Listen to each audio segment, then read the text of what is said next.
all I've been able to confirm from my sources is that they believe that the ransom notes could possibly still be real. And again, I'm talking about the first two specific ones. But it's interesting what Mark's sources are saying, and it does kind of make sense when you think about why someone would leak that they are totally fake, but then you would have the FBI come out with a statement saying that they still believe they could be legitimate. And by the way, even the FBI putting out that statement, saying that, and also saying that this is still a kidnapping for ransom investigation, and that's what they said, kidnapping for ransom in that official statement, is rare. We haven't heard from the FBI in months, really. We haven't seen any official statements. Yes, we've got some leaks here and there, and everybody's been talking to their sources, but in terms of an official statement coming out, we haven't had that happen in a while. So it obviously ticked them off, I think, that Reuters report came out, because I don't think it's true. And it caused them to put out that new statement. So we'll see how it all, who knows? I mean, who knows whether the ransom notes are true or not, honestly. But I know that they are still investigating them as possibly being legit. So I just kind of wanted to clear that up, and I thought it was interesting what Mark said.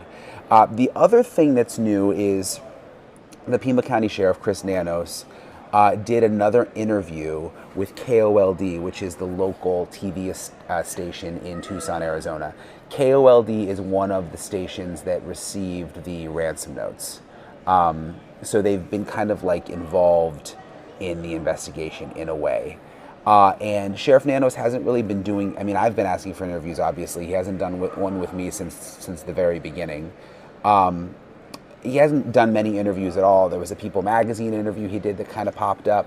But I'm always interested when he does interviews, and it seems like he likes KOLD and continues to do interviews with them once in a while. So there was a new interview that he did with KOLD, and most of it was kind of the same thing. I watched the whole thing. It was like 10 minutes long. It wasn't really that detailed. Most of it was just him still saying they're combing through, tips, and people should reach out to the sheriff's office, and kind of the same thing we've heard. No real mention of specific progress in the investigation. But there was something that I zeroed in on that he said, and that was about the DNA, about the progress they're making with the DNA. And I want to play that for you, and then I'm going to tell you why I found that to be significant. Well, we've talked a lot about DNA, and I can't get into it real specific, but we have a lot of DNA that we're still working with the labs. And the labs are, they've been incredible. It's not just our lab and FBI lab. These are labs across the country, and they understand way better than the sheriff DNA and concepts and new technology that's coming or that exists, and says, hey, we have this DNA, but it's overlapped by 4 other people. Maybe I touch this pad and 3 of us touch that pad. We get DNA, but there's 4 that you got to separate. And it's that kind of conversation of from one lab to the other. How did you guys deal with this? How would you handle that?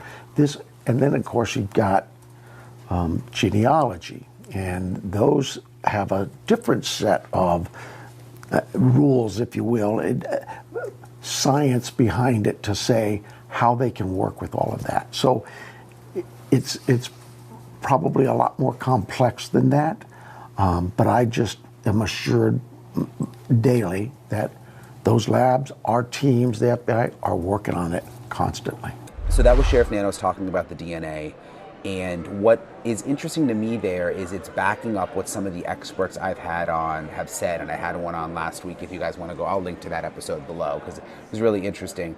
But they've all told me, the experts, that it's likely that the DNA has now been sent out to all sorts of different labs across the country. Not just the FBI lab in Quantico and the lab that the Pima County Sheriff's Office uses in Florida, but they would be using experts from other labs who specialize in specific things. For example, I've told you guys that they have the rootless hair. There's a hair that was found in Nancy's house. There's no root on the hair. It can be more complicated testing it. So it would make sense they would be sending items like that out to different labs throughout the country with DNA specialists that really cater to those specific things. So that's actually good news that he confirmed that, because all the experts that I've interviewed had hoped that that's what was happening, because it's such an emerging field right now, and there are specialists and scientists that have cutting edge technology in different areas of the DNA world that goes even beyond, I'm told, what the FBI can do. So it's good that he said that, and he also mentioned the genealogy. And again, if you go back and look at my episode last week, I got an update from a DNA expert. You know, he thinks by now all of the testing on that they actually, and it's complicated, so forgive me if I'm just kind of oversimplifying it, but that the coding and the actual, they've actually extracted the DNA off the items, but what's taking so long now is sorting through that, especially when it comes to the genealogy. And there may not be any hits right now in the database, but that doesn't mean that as new people get put into these genealogy databases that there isn't suddenly a hit that pops up and they find someone's, you know, second or third cousin or whatever, and then they can trace it back to the suspect in the Nancy Guthrie case. So that's what's happening behind the scenes, but I just thought it was good news that the sheriff sort of backed up what we had suspected was going on, which is that there are different labs working on it, and that they are still working on the genealogy, which is a good thing. Somewhere in the Arizona desert, a note sat unread by the public for nearly 5 months. 4 words inside it, describing an 84-year-old grandmother's fate, would eventually stop a national television anchor mid-broadcast. Buried with nature now. That's the phrase investigators say was written by whoever took Nancy Guthrie from her Tucson home in the early hours of February 1st. For months, almost no one outside law enforcement knew those words existed. Then, this summer, they became public. And the woman forced to sit with that sentence longer than almost anyone alive was her own daughter. Today, show anchor Savannah Guthrie, who had to learn the details of her mother's fate the same way millions of strangers did, through a television screen. But here's where this case takes a turn almost no one saw coming. Weeks after that note became public, the FBI said something that upended everything. Parts of it may be fake, written by someone with no real connection to what happened to Nancy Guthrie at all. Before we go further, this is a real, ongoing investigation involving a real family, and some of what we're about to cover is disturbing. If you're new here, welcome to Cold Case News Nation. Drop a comment and let us know where you're watching from. And if you want cases like this covered with the depth they deserve, subscribe, like, and share. It genuinely helps this reach someone who might know something. Now let's get into what we actually know, and what the FBI now says we don't. Nancy Guthrie spent more than 5 decades building a quiet life in the desert outside Tucson. She moved to Arizona with her family in the early 1970s and stayed. At 84, she was known to those close to her as sharp, independent, and deeply loved by her 3 children, Savannah, Annie, and Cameron. Most of the country would come to know her not by her own name at first, but as the mother of Savannah Guthrie, longtime co-anchor of NBC's Today Show. That changed on the night of January 31st into February 1st, 2026. Nancy was last seen at her home in Catalina Foothills, a quiet residential area just outside Tucson, at approximately 9:45 p.m. By the next morning, she was gone. What investigators found at the scene made clear this was not a woman who simply wandered off. Blood was discovered near the front doorstep of her home. It was later confirmed to be hers. Evidence at the residence pointed to someone being taken against their will, not to an accident, and not to a voluntary disappearance. Pima County Sheriff Chris Nanos addressed the case publicly in the earliest days of the investigation. He stated plainly that he believed Nancy Guthrie had been abducted. That assessment set the tone for everything that followed. This was not going to be treated as a missing persons case in the traditional sense. It was going to be run as a kidnapping. Doorbell camera footage from Nancy's home offered the clearest physical trace of what happened that night. It showed a masked individual at the property, appearing to tamper with the camera itself. The footage was later released publicly by the FBI, with the agency's director confirming it had been captured the morning Nancy disappeared. It remains one of the only visual pieces of evidence connected to whoever was responsible. The scale of the response matched the seriousness of what investigators believed had happened. The Pima County Sheriff's Department took the lead, with the FBI joining almost immediately. Customs and Border Protection became involved, given the property's proximity to the U.S.-Mexico border region.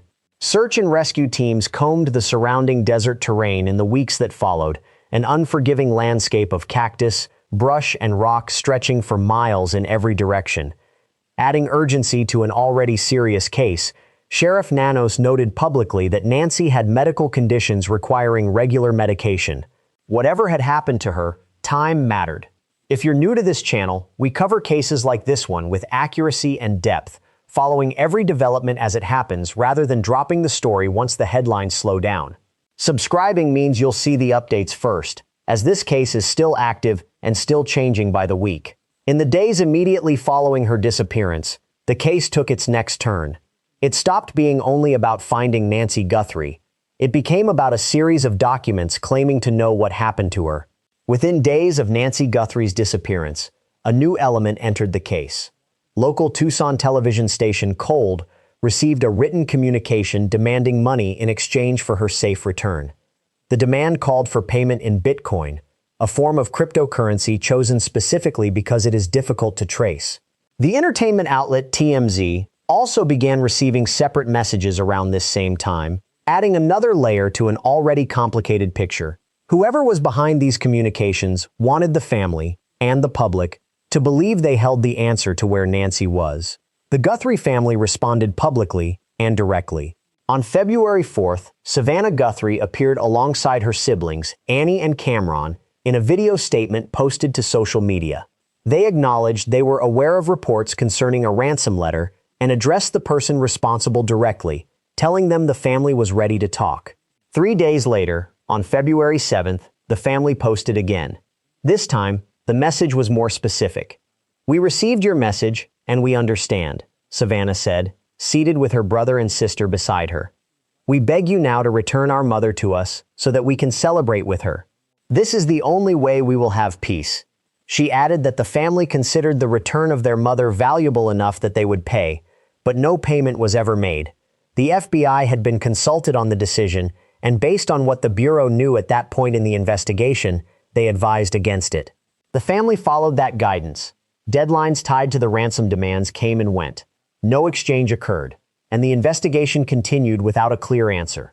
Then, nearly 5 months later, a different detail emerged, one that had existed since almost the beginning, but had never been made public. On June 22nd, NBC News reported that a second note, sent to media outlets back in February, had said something entirely different from the first. This note made no request for payment at all. Instead, it stated that Nancy Guthrie had died, and that her death was not intentional. Investigators had known about this note for months. They had asked that its contents be kept out of public reporting, a decision made deliberately, so that if the person responsible attempted to make contact again, that future communication could be authenticated against what had already been received. Releasing the details early risked compromising that ability entirely. Savannah Guthrie addressed the reporting the next morning, on air, on the Today Show. She did not confirm the contents of the note directly, saying she was not involved in her network's coverage of her own family's case.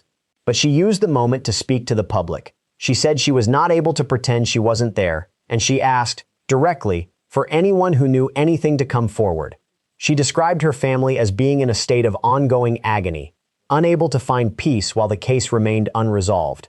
At this point in the investigation, 2 notes stood out from the rest: the initial ransom demand and the one revealing Nancy's death. For months, these were the communications investigators treated as most likely to be credible. That assessment would not hold for long. What came next would upend how nearly every note in this case was understood, and raise a new question entirely. Who had actually been writing to the Guthrie family this whole time? Cases like this one turn on details buried in reporting most people miss entirely. That's exactly what this channel exists to track. Subscribing puts every new development from this investigation directly in front of you as soon as it's confirmed. While the notes captured public attention, the physical evidence collected at Nancy Guthrie's home remained the investigation's most direct link to whoever was responsible.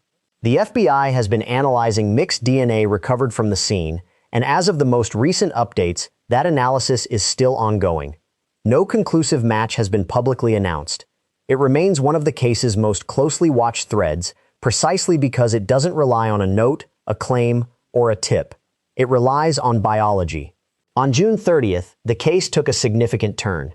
A federal official told Reuters that 3 separate ransom communications connected to the Guthrie disappearance, including the note claiming Nancy had died, were determined to be fake. According to that reporting, these notes had been sent by people with no real connection to what actually happened to her. For months, 2 of these notes had been treated by investigators as among the most likely to be credible. That assessment no longer held. Just 1 day later, on July 1st, the FBI's Phoenix office issued a public statement attempting to clarify where things actually stood. Some notes, the agency said, had been deemed extortion attempts without legitimacy. Others, they said, may potentially be legitimate and remained under active investigation. The agency did not specify exactly how many notes had been received in total, describing it only as several. Despite the confusion, the FBI stated clearly that the case continues to be investigated as a kidnapping for ransom. One of the people behind these fake communications has already faced consequences.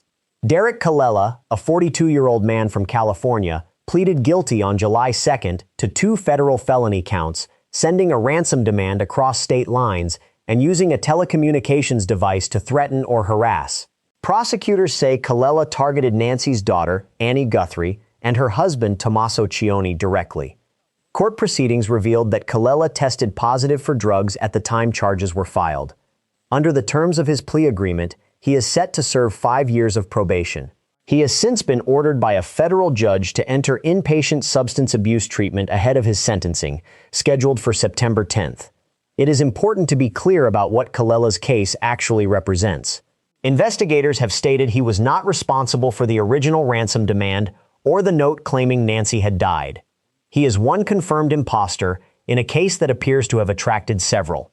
As questions around the notes multiplied, at least one investigator began looking at the case from an entirely different angle. Retired FBI agent Steve Moore offered a theory in a recent interview that reframes the entire timeline. Pointing to the blood found on Nancy's porch, Moore suggested there is a real possibility that Nancy did not survive long enough for an actual ransom attempt to ever take place as intended. Kidnappers, he explained, sometimes abandon a ransom plan entirely if a victim does not survive the abduction itself. If Moore's theory holds, it would help explain why so many of the notes connected to this case have turned out to be fabricated, because the real kidnapper, or kidnappers, may never have sent one at all. Moore has also pointed to something else troubling: friction within the investigation itself. He's noted what he describes as significant disagreement inside the FBI over how to interpret the evidence collected so far, including its validity. He suggested that perspectives can differ sharply between local field offices and federal headquarters. Legal analysts, including Mark Geragos and criminologist Casey Jordan, have publicly questioned whether the FBI's shifting public statements reflect genuine uncertainty or an agency hedging its position. Separately, TMZ founder Harvey Levin, during a podcast appearance, said he'd been told by a source that investigators had at one point suspected a member of the media may have planted evidence early in the case. That claim remains unconfirmed and has not resulted in any charges. A combined reward exceeding $1.2 million remains active for information leading to Nancy Guthrie's recovery. Anyone with information is urged to contact the FBI directly or the local tip line serving Pima County. This is the part of the investigation most viewers never see, where real evidence gets separated from noise. If cases like this matter to you, subscribing means you'll be here for whatever comes next, the moment it's confirmed. More than 160 days have now passed since Nancy Guthrie disappeared from her home outside Tucson. As of the most recent reporting, no suspect has been publicly named. No arrest has been made, and Nancy has not been located. Sheriff Chris Nanos has continued to speak publicly about the case, expressing confidence that an arrest will eventually happen. He has also addressed criticism that his department and the FBI have withheld too much information from the public. His response has been consistent. Certain details are kept back not out of secrecy for its own sake, but to protect the integrity of the case itself. In an investigation this complex, with this many false leads already exposed, that explanation carries weight. Savannah Guthrie has since returned to her role as co-anchor of the Today Show. She has continued to acknowledge, on air, the outpouring of public support her family has received throughout this ordeal, expressing gratitude even as the case remains unresolved. Her siblings, Annie and Cameron, along with the wider Guthrie family, have largely stayed out of the public eye since the early statements, a family living with an absence that has now stretched past 5 months with no resolution in sight. Two very different possibilities currently sit at the center of this case. On one hand, DNA evidence collected from the scene is still being processed, and a reward exceeding $1.2 million remains active, the kind of incentive that has cracked cold cases before. On the other, Steve Moore's theory that Nancy may not have survived long enough for a ransom attempt to ever be genuine remains a real possibility investigators haven't ruled out. Neither theory has been confirmed. Both remain open. What is certain is this: the investigation is still active, the reward still stands, and somewhere, someone likely knows more than they've said. This case is far from over, and when the next development breaks, whether it's a DNA match, an arrest, or another twist no one saw coming, we'll be covering it here first. Subscribe now so you don't miss it. Drop a comment with your thoughts on where this case is headed, and share this video so more people are watching for the tip that finally cracks it.